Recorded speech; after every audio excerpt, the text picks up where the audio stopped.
proses pemilihan segala macam oleh BPKB sudah dikatakan tidak ada pelanggaran. Di sini sudah ada kan kata-katanya tadi kan ada di sini. BPKB menyatakan itu dari 2 kali audit menyatakan identiti adalah tepat waktu, tepat jumlah, tepat guna manfaat, tepat harga, ya, dan prosedur. Jadi ya BPKB tidak ada jawab begitu. Iya bang. Baca begini, apapun jawaban saudara di sini sudah dijawab BPKB, masa kok ada yang menjawab BPKB telah menyatakan begini? Iya bang, kami juga udah baca tuh dokumen BPKB. Ya. Yang dipersoalkan kejaksaan itu kan produk itu dipilih jauh sebelum itu kata tadi tidak benar karena selalu ada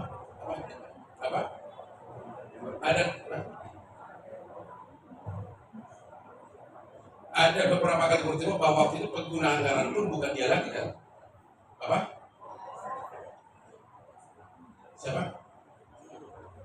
Ya, jadi kuasa pengguna anggaran pun sudah bukan dia. Intinya kalau detail begitu oleh BPKB sudah dijawab, tidak ada hal-hal yang melakukan. Lagi pula, apapun itu kalau harganya tidak ada maka berarti tidak ada kasus korupsi. Kan begitu. Kami udah jauh, kami bantah itu karena di sini tidak ditemukan itu. Mau apa lagi? Tapi apakah betul bahwa produk itu diputuskan pada rapat 6 Mei padahal kajian review itu baru terbit Juni 2020? Semua proses pemutusan itu dipilih oleh panitia. Tim apa? Tim teknis dari Kementerian adalah hasil rapat bersama. Jadi intinya sepanjang tidak ada markup berarti tidak ada korupsi. Itu aja. Itu intinya. Tidak ada korupsi kalau tidak ada markup. BPKB menyatakan tidak ada menyangkut harga, tidak ada masalah. Jadi tidak ada kerugian negara. Hanya itu yang bisa saya jawab. Kalau teknis begitu, di sini tidak ditemukan itu. Ya, betul. Di sini tidak ada pelanggaran hal seperti itu. Dan mengenai harga pun sudah dibahas di sini. Dan ini auditnya tahu nggak? Di 22 provinsi, bukan hanya di kantor pusat, diteliti di 22 provinsi. Ya. Ini hasil audit di 22 provinsi.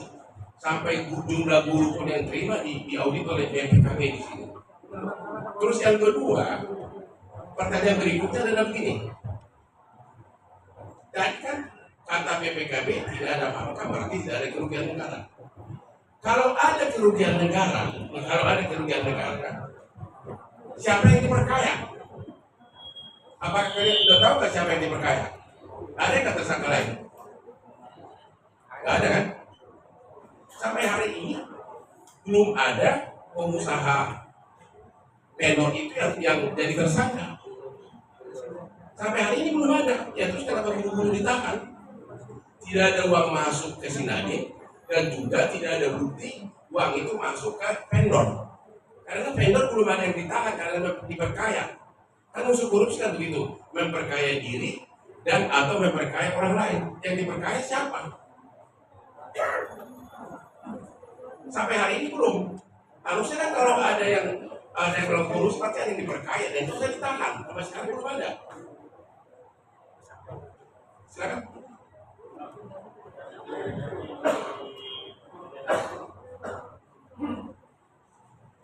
Skandal tidak, saya ini dari mereka.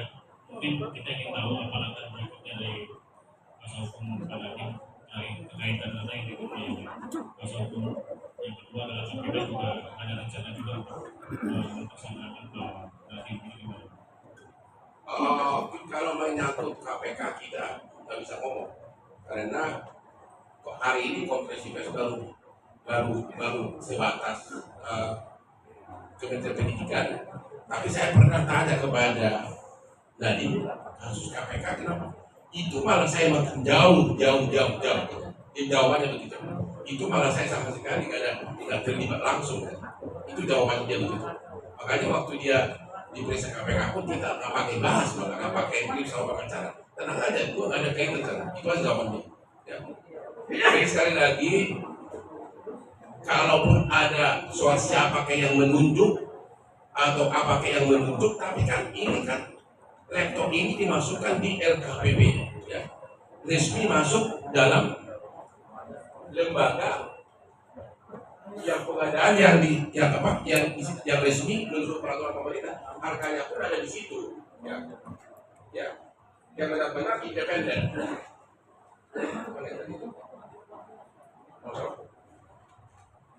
Di halaman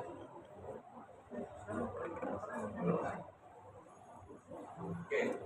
Jadi harga itu laptop semuanya ada resmi diumumkan LKB, lembaga kebijakan pengadaan barang jasa pemerintah, di katalognya yang bisa dilihat semua orang, dan di situ ditentukan harga awal berapa, harga negosiasi berapa, itu di halaman 2 ada.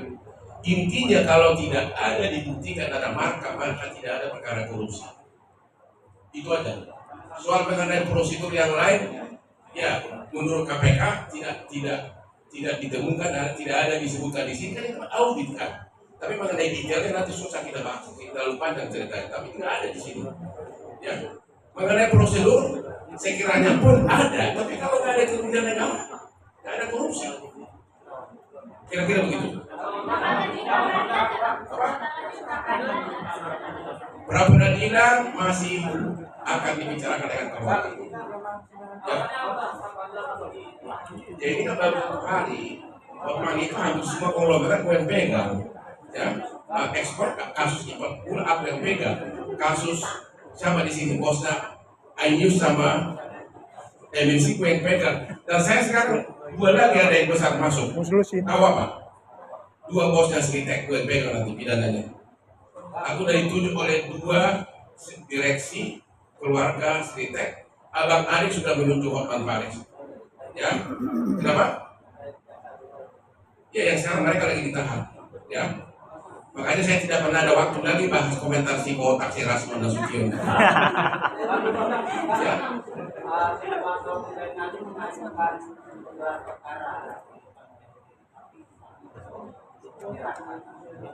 Siapa yang jawab?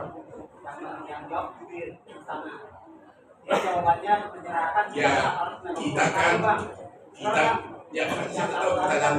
kita kan namanya pengacara kan pengusaha. Apalagi karena waktu susah zaman dulu, zaman perjuangan tahun 2000 itu Presiden RI percaya benar sama aku. 25 tahun dia jadi klienku, honorku atau berapa banyak dia bayar. Jadi wajar dong kalau saya yang dulunya dipercaya berkeluh kesah, apa salahnya? Ya kan, soal dikabulkan itu hal lain lah. Namanya juga minta, namanya juga usaha, gitu loh bos. Ya, okay. Oh saya nggak mau komentar soal ujung, Anda lihat aja nanti. Ya, Anda lihat nanti. Tapi menjadi pertanyaan, apakah ini ada kaitannya dengan investasi Telkom 6,8 triliun yang masuk Gojek? Itu menjadi pertanyaan. Saya nggak menuduh loh. Apakah kalau gitu kenapa Nadiem? Orang dia cuma kurang dari 1%. Kenapa bukan sampai dengan rampannya tadi? Itu yang menjadi. Apakah ini mau dicoba jadi titik pembuka? Saya nggak tahu. Tapi itu memang salah satu rumor di kalangan para bos-bos di atas mau mencari, mengejar informasi apa yang terjadi terhadap 6,8 triliun uang Telkomsel yang masuk ke Gojek. Pada saat si Nadiem sahamnya cuma seutil, bukan pemegang saham pengendali. Anda nanti yang mencari nanti itu. Kalau gitu siapa yang ngasih izin Telkomsel menanamkan uangnya di Gojek? Anda tahu dong, itu kan BUMN. Kita nggak tahu apakah itu, kita nggak tahu. Ya, tapi yang jelas sama sekali Nadiem tidak punya kekuatan apapun di Gojek karena dia cuma pada saat itu cuma 3%, bahkan sekarang sudah kurang dari 1% sahamnya. Dia tidak ada, bukan saham pengendali, bahkan itulah yang dia sesalkan.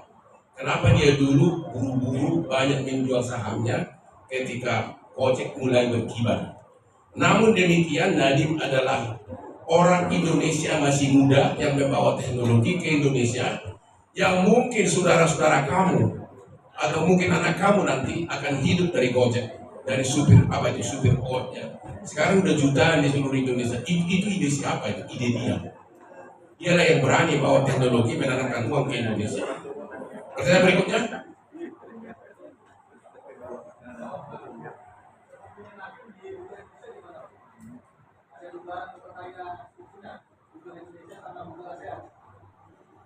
Google itu kan perusahaan raksasa dunia, ada istilah memang kayak di kampung kamu bisa diperkaya.